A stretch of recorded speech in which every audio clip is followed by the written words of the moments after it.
Nobody'd pay no attention to her, and back when I was growing up, that was a curse to ye.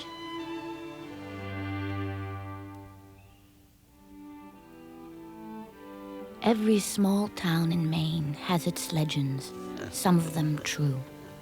Some are of heroes and heroines and can be told with pride, while others, like the tale of Emmeline, are stories of people deemed unworthy of official history, but who are remembered years later by people in the town because of sins and sufferings so dreadful that they become warnings for future generations. But time changes everything, even a town's notions of who is a sinner and who is sinned against. They used to tell it as a bad example, don't be Emmeline, don't ever do what she did. Mind your own business, stay at home. The whole bit about woman not doing anything but what Papa tells her to. Then, of course, now with the change in attitude towards her problems, they seem to feel sorry for her more than anything else. The story of Emmeline is shocking. But a shocking story can give insight into the taboos and punishments of the past, and into the daily lives of some of those people whose existence would never make it into the annals of history, were it not for scandals such as this one. Which is why we owe a debt to one small-town storyteller and reporter. It hurt her to reveal dark secrets about the town she loved, but for her, the story of Emmeline was a means of correcting old wrongs. I am Nettie Mitchell. I am 89 years of age. I live in the town of Fayette, where I was born and have lived practically all my lifetime. And I would like to tell you one of the saddest and most heartbreaking tales that has come to my notice. Is a true story. Something that happened right here in this town in the long ago. I knew this old lady when I was a tiny child, and she was very sweet and lovely. She was one of a large family of children in a very impoverished home in the early 1800s. At the age of 13, visitors from Lynn, Massachusetts, arrived at the home, and seeing the poverty and deprivation there, said, why don't you let us take Emmeline back with us to Lynn, and she can work in the cotton mills. She's old enough to work there. And she can go work in the cotton mills and send you money to help with the expenses back home.